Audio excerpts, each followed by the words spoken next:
Magandang gabi po. Good evening sa akin Facebook friends and family. Natutuwa po ako kasi tonight, ma-apply ko po yung isa kong pinag-uusapan or pre-preach, di ba? Madali po mag-teach, madali mag-preach, mahirap pong gawin. But tonight, magagawa natin yan sa larangan ng gratitude, di ba? So, bati muna ako. Magandang gabi po dun sa mga lugar na medyo maulan at mabilis bumaha ngayon. Ingat-ingat po. Siguro po nabantayan niyo yung nangyari sa Senate today. Two big events, di ba? Yung pong dun sa Blue Ribbon Committee na finally may nag-testify talaga ng links, no, between contractors, DPWH, politicians, 'di ba? Tapos maraming palalabas diyan, but yun ang isang lesson naman talaga na it's not only one sector that leads us to do this, 'di ba? Pag may masama sa education system, pag maling values sa media, pag may nakikitang hypocrisy sa loob ng ating mga churches, pagka sa ating bahay may mga abuse, may mga kulang ng pagmamahal, pag sa gobyerno, may pang-aabuso din, and then sa business, meron din gahaman din sa pera.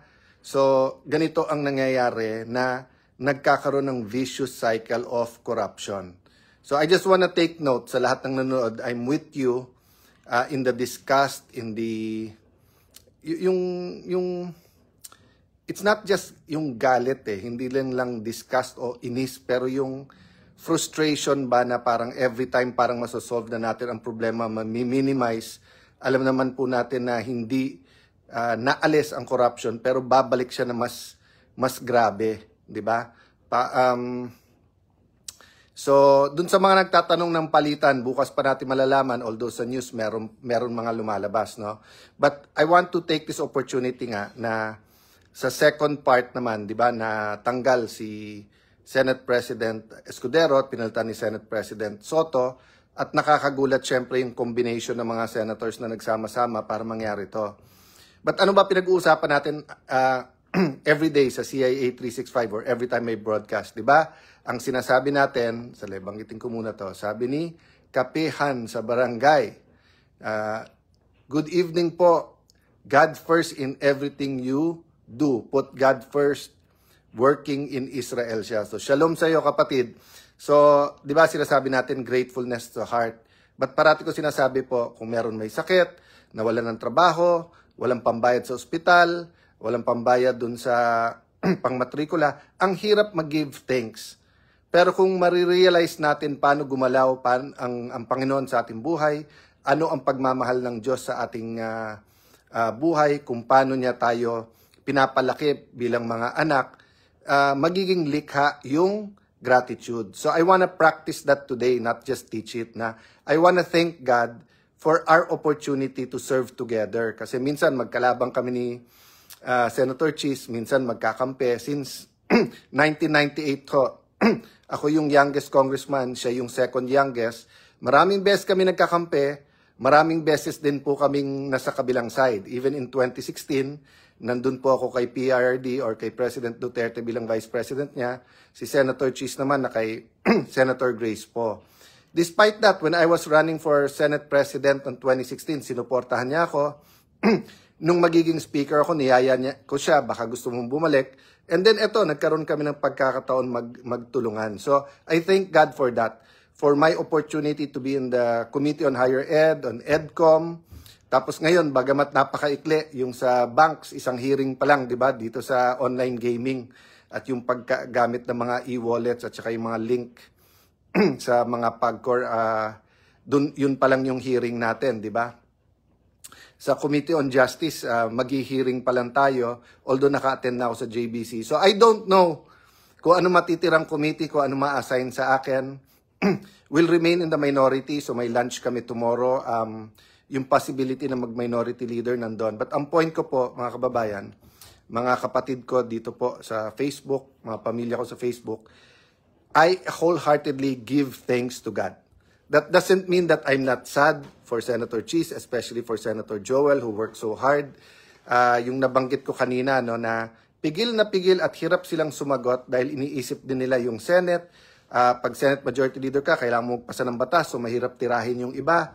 Pag Senate President ka, you have to defend yourself, but you also have to pass a lot of things. So yung pakisamahan nandun eh. That's why I'm confident in the next few days, masasagot nila yung ibang issues against them kung kailangan pa.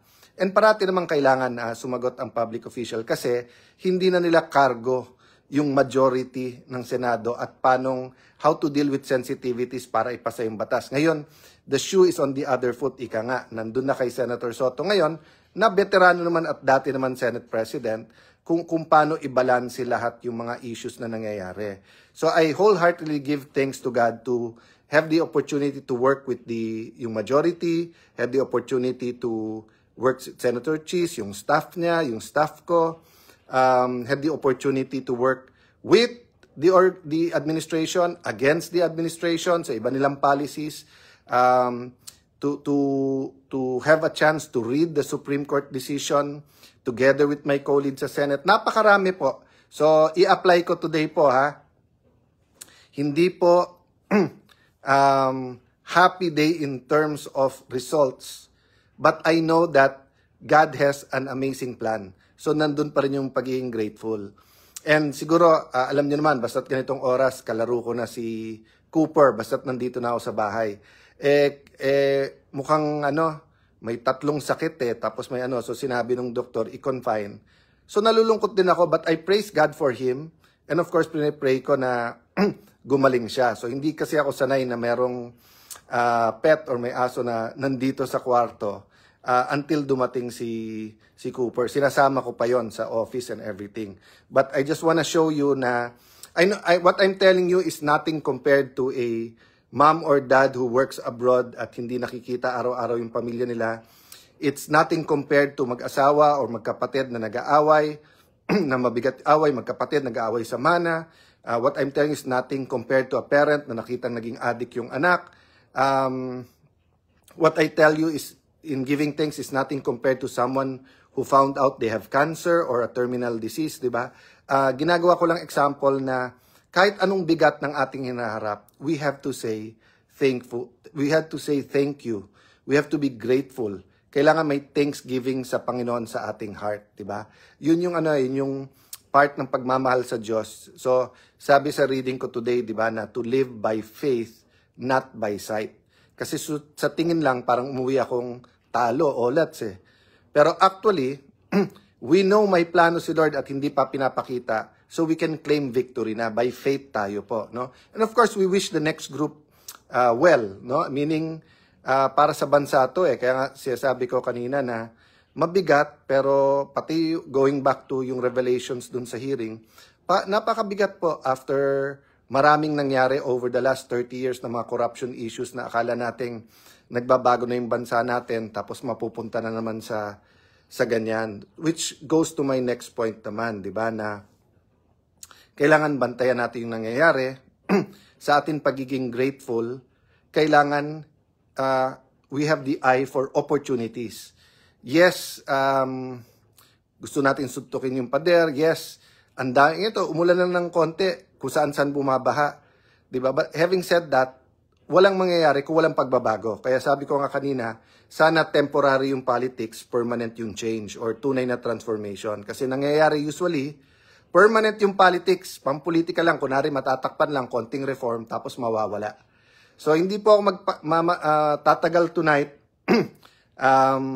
May budget hearing din ng DBM. I'll also pray, get myself composed. Kain ako ng konting masarap, pansit at saka ulo ng malaking isda, no? Konting gulay. So, para maging healthy kasi nga, the last 10 days, mataas ang aking blood pressure. So, please pray for all of us, pray for the Senate, pray for the country. Every time po na meron karumal-dumal na nangyayari na grabe is also an opportunity for God's grace and amazing change. But I agree sa comments nyo po ha, hindi pwedeng walang maparusahan, hindi pwedeng hindi mabalik yung pera, hindi pwedeng, di ba yung, kumbaga sa may sakit, you have to swallow the bitter pills para bago ka gumaling, no? So I can go on and on, but payagan nyo na lang akong tomorrow mag-recap. Say a prayer for former Senate President Chis Escudero and his wife. Say a prayer for Senator Joel Villanueva and his wife. I know kasi yung feeling nung natanggal ako speaker, di kami makapagsalita. Bakit? Of course, sabi ko na sa inyo yung one reason much later on, yung isabong. And walang kilalaman po doon yung presidente. It was other people po. But ang point ko is that grabe din po ang suffering ng loved ones nyo. That's why nung tinanong ako kanina ni Nympha, shout out sa DZWB, nakita lang ako sa elevator pababa, "Sir, magma-minority leader ka pa." Sabi ko, kailangan ko magpaalam muna sa asawa ko. Kasi nga, whatever the burdens, whatever the joy, ka-share mo yun eh. So, naintindihan naman nila yung purpose eh, di ba? Siya din naman, nung sinabi niya magme-mayor na siya, nagpaalam naman or nag-consult, di ba? So guys, pray for our nation. We are at a crossroad. Madaming lumalabas. We have to be discerning what's true, what's not. We have to continue pray na kumbaga sa puno, kung may mga prutas pang bulok, i-shake natin ng shake hanggang mahulog. But we have to be careful na maganda yung ugat ng puno, na hindi yung puno ang masira. I'm referring to our country. So much more to talk about, and thank you po. Just yung numbers natin today, sandali lang tayo, 6,000 tayo, just shows me then na grabe ang pagmamahal nyo sa community na to, no? So, kaya po sinasabi, di ba, Diyos, bayan. Kasi love God first with all your heart, spirit, and mind, above everything and everyone, then love others as you love yourself. So, kung ito ang opportunity, magbago ang bansa, what is the Senate presidency? What is yung mga committees? What is yung konting mga opportunities na nabigay sa akin in this last year and a half, diba? Baliwala yon kung may opportunity for real change. But there's need really po for repentance, there's need for wisdom, for humility, for working together for good, diba? Pag may mali, kailangan talagang may kumbaga magsalubong, kailangan talagang magdebate. Pero kung tama naman, then we have to find a way to work together towards those solutions. Good night, everyone. God bless you po.